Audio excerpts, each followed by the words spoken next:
morning, everyone, and welcome to another very exciting episode of Princeton. And today with me is one of my most special people in the entire plant, Dr. Aric Coffman, who is the CEO of P3 Health Partners, physician leader, a huge advocate for change in healthcare using value-based care models. I'll let him. I can't do a good job in introducing him enough, so I'm going to have him introduce himself to all of you, and then we'll dig into this very important topic about in today's times with everything that's changing in healthcare, how can we be more top down? So with that, Aric, if you can kindly introduce yourself to our audience. Yeah, Pranam, thank you so much. It's good spending time with you. And likewise, I really enjoy the way you try to reshape healthcare and healthcare delivery through innovation and technology and making strides in the business. So it's a pleasure to be with you this morning. Thank you, Aric. So Aric, today's topic is not only important, I think it's something that challenges both of us from in the work that we do and everybody else that we are partnered with in this journey. It's basically looking at how can we bring in a new era of bold leadership in value-based care, right? And how do you drive that change from the top, ensuring that there's a cultural shift towards that commitment towards more patient-oriented value-based care model. So let's start with just looking at where are we today, right? Both of us have been in value-based care for more than a decade now. I started the garage with that commitment. It was early phase of value-based care in the country, and we started working with the first batch of ACOs back in 2012. And I've seen the progress from our perspective. If you look at the fact that majority of the contracts today, commercial or Medicare, have a value-based modifier built into it. We have 39% of Medicare Advantage payments tied to alternate payment models, and we have almost half of the traditional Medicare lives attributed to some ACO across the country. So all these are good signs. How do you see it from where you are? What is the current state of that shift from volume to value? Yeah, I think about it in a couple of ways. I think about it within the ecosystems and the communities that we're serving, and I also think about it from a policy perspective because policy, drives so much of where the ball is and where the puck is headed, essentially. And I'll start with the policy side. I had a chance to attend an event this week with Oz and Senator Frist moderated, and and then we think about the people that are currently in the administration, a lot of them with real hands-on value-based care experience across a bunch of different paradigms, whether that's CMMI. Obviously, you have Dr. Oz, who has done a lot in his career. So there's a momentum that exists as well as a knowledge base that exists now on the policy side that I don't think has been in place before. And so to me, that's very, very encouraging. Yeah. And then I think about where we are in the communities. And because of some of the changes that we've had from a macro economic environment perspective, we're finding that there's more appetite for doing things differently in most places. There's still pockets where people are locked in and they want to just continue doing the same old thing. And I think we have to find ways to help bridge for them that transition from volume to value. But there's a community in Oregon, as an example, where what I still see is you have a single hospital system. They have the largest medical group. They're collecting all the specialists. It's all about reuse and pulling things into facilities and doing more rather than how are we actually impacting the community. The downside impact of that is that you're seeing Medicare Advantage actually get pushed out of that community. So that particular system termed one of the largest regional payers this year, and those patients have to drive now 45 minutes to an hour to get care. So there are real structural things that we need to do to help. But what I will say is that I really think that the appetite is strong still for people wanting to understand and learn it. I think where I have a little bit of trepidation is there's a lot of different players that are trying to do the same thing in the same space. And I think over the next 24 to 36 months, we'll see some consolidation in those efforts. Right. And how do you respond to critics, Aric? And this is something that when we work with organizations that we are partnered with, even within the same organization, we see like different levels of acceptance and resistance, right? So there's two realms. If you look at there was this study that was done on all APO models that CMS has and CMMI have launched since 2015. And the overall study concluded that one third of the programs were successful in achieving the intended metrics. One third was pretty much plateau, like they didn't see any movable change to even report or discuss. And one third objectively failed in its execution, design, whatever. So that's one part of the criticism that I constantly, and the other part is that if you think about the incentives, right, it's more of a revenue displacement strategy than truly looking at are we bringing in real change, because your total cost of care is only increasing every year, right? So how do you respond to critics with that two different points of view, that what you've done has had mixed results and the cost is not really, going down on a per capita basis? Well, I might differ a little bit in that conclusion. And there was actually an article in the New York Times in September of 2023, and I'll happy to send you the link. Sure. But what they did was they looked back at Medicare expenditures all the way back to the beginning. So they went back to the 70s, and there was a study that was done in 2010 projecting what was going to happen to cost per beneficiary by 2023. Yeah. And in 2011, the average cost per beneficiary was about $13,000 per beneficiary. And what they projected was that by 2023, the average cost per beneficiary would be close to $23,000. So it just followed the same arc of that curve. Yeah. And as you know, what happened in that time frame was you had the advent of ACOs, as you talked about getting into ACOs in 2012. So you had pioneer ACOs come on board. Yeah. MA penetration at that point in time was 26%.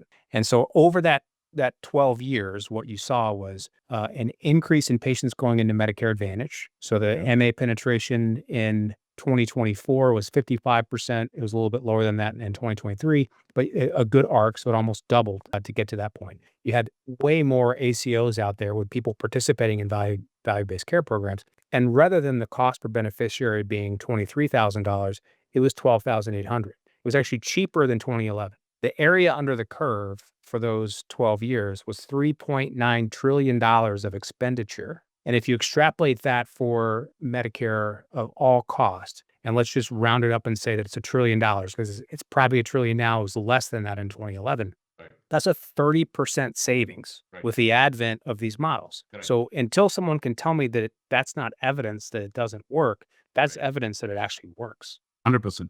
And At scale across large populations of patients. 100%. I think nobody's going to argue that, right? And two, I also think about, one, you've objectively proved that linear, expenditure has been curbed at some level, right? And two, I also talk about this where, what other option do you have? Think about it, right? If you are not committed to outcomes-based care, right? What other model do we have to change? Because there is universal agreement that the fee-for-service model is bloated, top-down, and has created an extremely disjointed system. And nobody is arguing that. So if you're going to critique value-based care model, what is the alternate? Do we have an alternate? Yeah. Right? It's a great point. And to me, what it rings in my mind is, if we talk about the quadruple aim, and we really talk about improving quality, lowering the total cost of care, improving patient experience as well as provider experience, there's not another way to align incentives. And at its very foundation, you get what you incent. Right. And so if the quadruple aim is going to bring us, into a better age of healthcare for our country that's affordable, where we can invest in different things rather than unnecessary care, we have more money for education and roads and infrastructure, defense, and everything else, you have to align those incentives. And that's not possible to do in a fee-for-service model. You just can't. Good. And the quadruple aim would fail. 100%, Aric. And I also think about the people that kind of like throw heat at it are maybe the issues around better alignment of expectations and, incentives than anything else. And what are we committed to, right? What is value-based care committed to? If you really think about it, value-based care is committed to creating a system that's sustainable. And how do you define sustainability in healthcare, right? If we can create a system of care that can serve the next generation, right? In both what's articulated and what is not articulated, And so they can then define the care model. The next generation can define their care model. Then you really achieve the, kind of like the North Star of value-based care and quadruple aid. This is not about solving today's problems to see tomorrow, to see solutions tomorrow. These are not overnight problems. Right? You're fixing generational problems. So I think that perspective needs to change a little bit. I think we need to redefine the context a little, you know. But that's basically how I come at it. And something that both of us are passionate about, which is data, right? I think unless you adopt a data first approach, I think value-based care is going to be compromised in its design and its intent. So from a P3 perspective, Aric, what has been your and the organization's commitment to listen to the signals from data? What is the data? What is the story that data is telling you, right? That can help you better understand the challenges and opportunities in the areas that you participate in, right? And how do you then rewire the front line based on what the data is telling you? I'll be very curious to hear your thoughts on that. Yeah, I think, there's lots of organizations out there that are data rich and information poor. And so I think it's incumbent on us to build systems and processes that do a couple of things. One is it's got to fit into the workflow of how the clinicians and the care team, because it's not just the docs or the APPs, but it has to flow into how the care team is using the data. So it could be, the medical assistants, it could be the scheduler, it could be a care navigator. They all have to be within their workflows to make that data actually hum and sing. And then you have to use the data to identify where to point the resources. And what that means at the top of the funnel is that you have to identify which patients are most likely to need those additional services. Because if you try to apply the same logic to every patient population, it becomes an unaffordable event. And the reality is that not everybody needs all the services. Some folks are healthier than others, just in choices that have been made, or in genes that you have, or environmental exposure, or socioeconomics, or whatever it might be. So we have to point the laser, so to speak, at the folks that need it the most, and be really focused on those patient populations. And so for us, it's about really getting clear about which patient populations need those interventions. And then if we can't get that through our affiliated providers or our employed providers, then how do we get out to the patients to do that work, either ourselves or with someone who can do those services, in the home, in the nursing home, in the hospital, at the bedside, whatever that ultimately may be. Makes sense. And are you seeing providers embrace data as a change agent in your network, Aric? Are you seeing any pushback from providers? Yeah, I mean, I think where it gets confusing, for organizations is when it's not really the mom and pop shop where we find resistance. Right. It's not the smaller practices. It's the larger systems that have already made investments into a technology platform. And so how do we then integrate? And I think one of the ways that we're flexible in that regard is if they have the right processes set up that match what we need to see to get the right outcomes. Then it's about how do we feed data into their system, not necessarily using a tech stack that we're providing, but how do we maximize the tech stack that they have through data interfaces to allow them to then maximize the investments that they made, because they didn't make those investments in jest. They had an ROI, they had to go sit in front of a committee, they had to make their case for why they need to make these investments. So we can actually become a facilitator of helping them be successful on the business front for those decisions that they made, and use their technology as an effectuator of that change. And you're absolutely right, Aric. And I'm glad you put the spotlight on the larger providers and how it is important to eliminate friction between systems from a data flow standpoint, so you don't disrupt the work. I think that becomes critical, especially when you have larger size providers and whatnot. Now let's talk about something that is changing our world as we speak, which is AI. Right? I mean, for us, it's the greatest force of technology, but we are very grounded in how we applied it. At the garage, we are almost, it's a daily audit for us on how we are training our models, how we are enabling agents on the front end, and what kind of intelligence is being gathered out of it, right? Because you cannot, in our world, regardless of how much technology is applied and what the next frontier is going to be, healthcare will always be human centric. That is never going to change. That's my perspective. That will never. So our intent is to amplify that human-centric nature of that healthcare experience, right? And that's where AI is the greatest force that we ever have. So what's your point of view on that? And Yeah. I'd really love to kind of see where your headspace is. First and foremost, it's incredibly exciting for a whole bunch of reasons, healthcare included, with artificial intelligence. And, I think, done right, I think and applied correctly, this can be an accelerator and a great effectuator of change for the business. Done incorrectly, it could be quite destructive and dangerous. And so having a measured approach about the ways that you think of using it and how you talked about being able to audit and look at things that are happening to understand what the information is that's coming out of that system is really important until we get to a place where there's enough maturity. I differ a little bit in that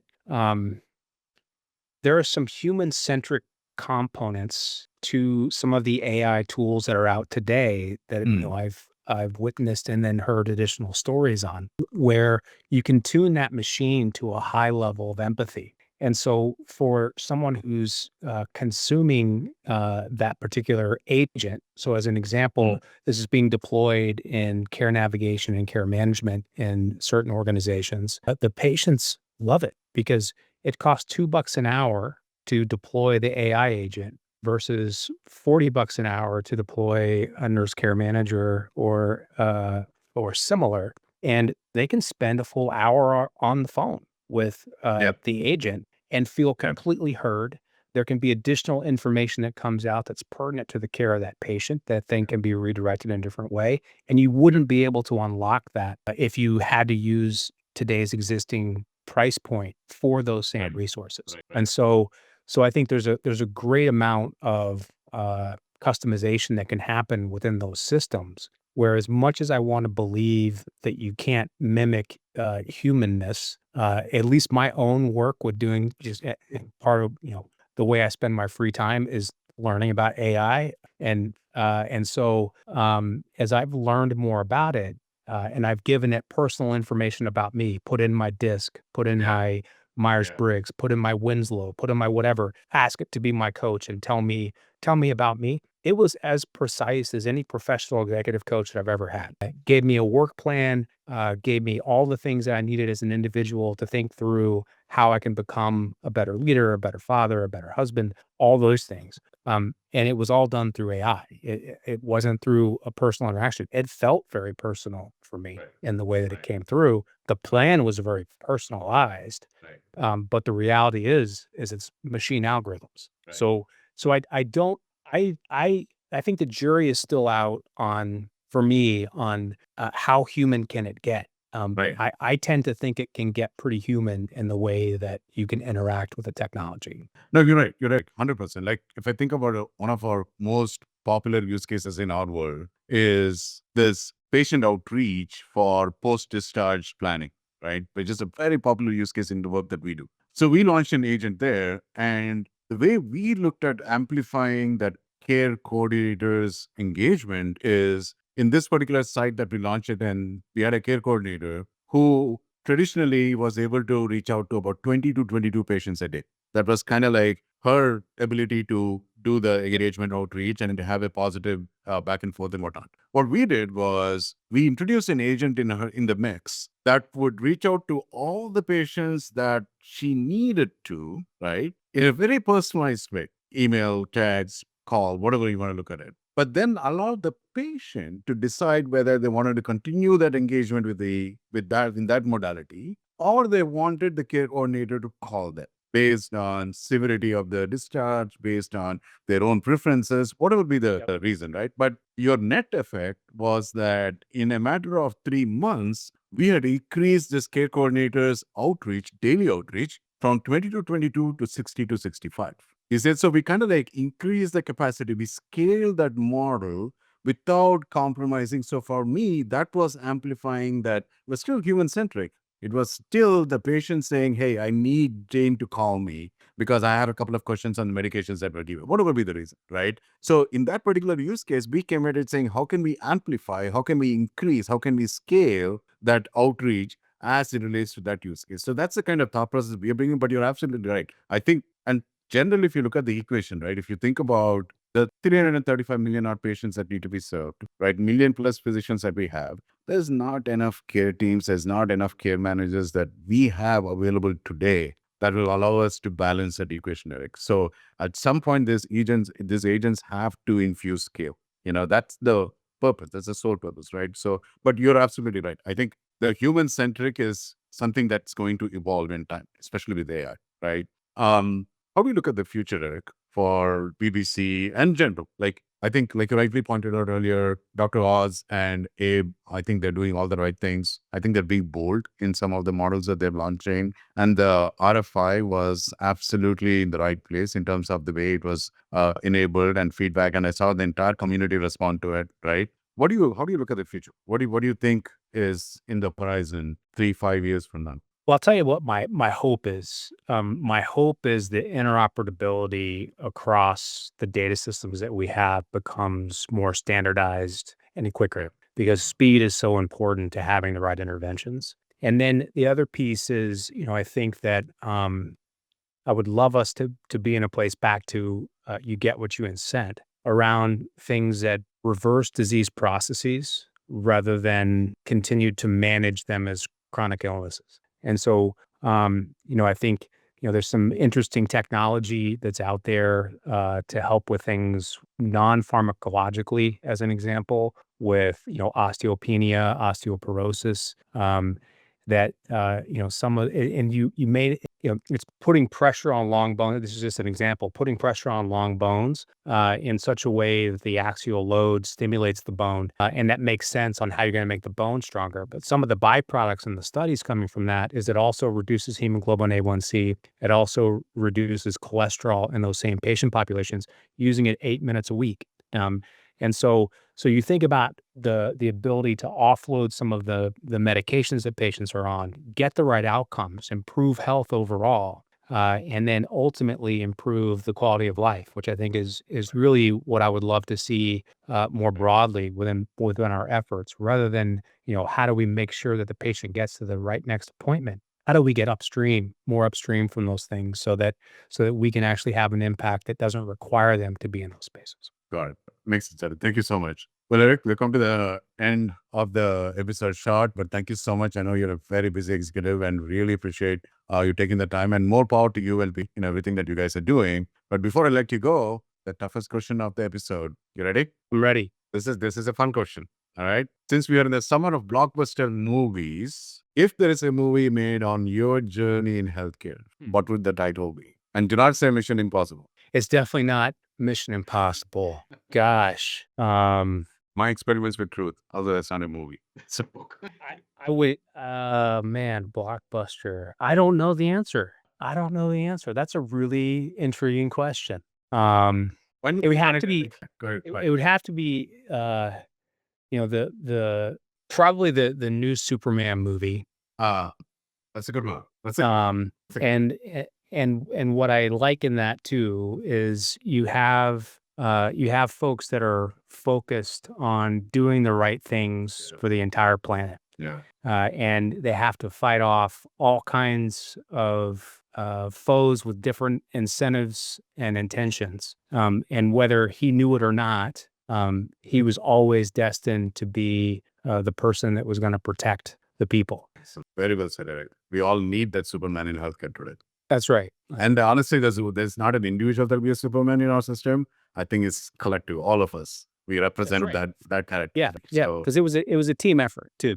absolutely. So with that, Eric, thank you so much, sir. Thanks again for your time this morning. Really appreciate it. Hey, great to see you. We'll see you at Take care. Thank you, sir. Take care. Bye. Bye-bye. If you enjoyed this episode, make sure you're subscribed to our channels. Episodes will be posted once a month with a variety of industry leaders, and you can follow us on LinkedIn, Twitter, and Facebook as a Garajan. Have a good one.